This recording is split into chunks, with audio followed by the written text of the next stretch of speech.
بسم اللہ الرحمن الرحیم۔ رسول اللہ صلی اللہ علیہ وآلہ وسلم نے ارشاد فرمایا، اللہ تبارک و تعالیٰ کسی مسلمان کو جمعہ کے دن بے مغفرت کیے نہیں چھوڑے گا۔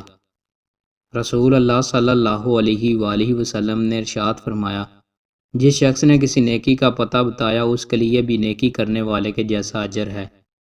رسول اللہ صلی اللہ علیہ وآلہ وسلم نے ارشاد فرمایا، اللہ سے محبت کرو کہ اس نے تمہیں نعمتوں سے نوازا ہے، اور اللہ کی محبت کی خاطر مجھ سے محبت کرو اور میری محبت کی خاطر میرے اہل بیت سے محبت کرو۔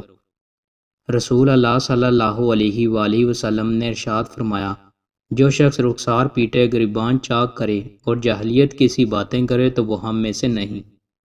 رسول اللہ صلی اللہ علیہ وآلہ وسلم نے ارشاد فرمایا، رمضان کے بعد سب سے افضل روزے اللہ کے مہینے محرم کے روزے ہیں، اور فرض نماز کے بعد سب سے افضل نماز رات تہجد کی نماز ہے۔ رسول اللہ صلی اللہ علیہ وآلہ وسلم نے ارشاد فرمایا، رحم کا تعلق رحمان سے جڑا ہوا ہے، پس جو کوئی اس سے اپنے آپ کو جوڑتا ہے، اللہ پاک نے فرمایا کہ میں بھی اس کو اپنے سے جوڑ لیتا ہوں، اور جو کوئی اسے توڑتا ہے تو میں بھی اپنے آپ کو اس سے توڑ لیتا ہوں۔ رسول اللہ صلی اللہ علیہ وآلہ وسلم نے ارشاد فرمایا، تم لوگ پہلوان کس کو شمار کرتے ہو؟ لوگوں نے عرض کیا، اس کو جسے لوگ بچھاڑ نہ سکیں۔